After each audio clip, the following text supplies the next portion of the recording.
Sinungaling ka, huwag mo na akong bulahin. Kita sa mga mata mo, huwag mo na akong lokohin. Dati-rati ako lang ang iyong gustong kapiling. Ngayon, iba na ang bulong ng hangin. Sinungaling ka, pero bakit ba ganon? Kahit alam kong peke, parang gusto ko ba nung mga yakap mong malamig pa sa gabi.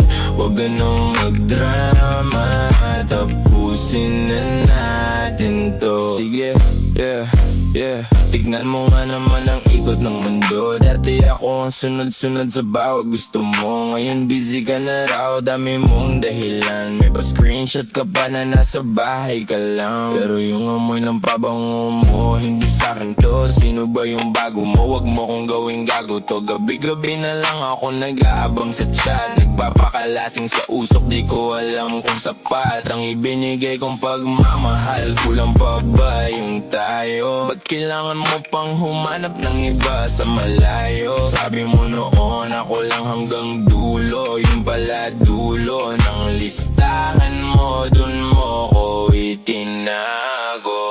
Sinungaling ka, huwag mo na akong bulahin. Kita sa mga mata mo, huwag mo na akong lokohin. Dati-rati ako lang ang iyong gustong kapiling. Ngayon, iba na ang bulong ng hangin. Sinungaling ka, pero bakit ba ganon? Kahit alam kong peke, parang gusto ko pa nung mga yakap mong malamig pa sa gabi. Huwag ka nang magdrama, tapusin na natin to. Sige,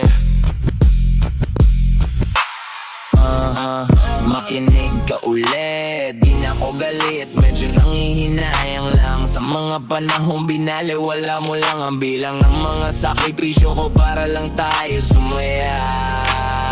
Ngayon nakita-kita sa Tomas Morato, may kasamang iba. Nakaangkas sa motor, masaya ka pa nga. Habang ako rito nag-iisip kung saan nagkamali, ha?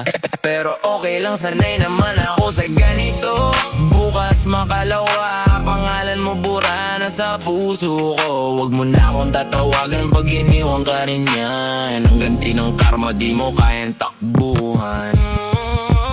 Sinungaling ka, huwag mo na akong bulahin.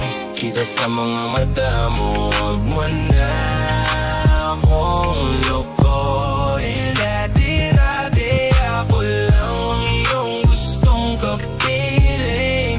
Ngayon, iba na ang bulong ng hangin. Sinungaling ka, pero bakit ba ganon? Kahit alam kong peke, parang gusto ko pa nung mga yakap mong malamig pa sa gabi. Huwag ganong magdrama, tapusin na natin to. Sige,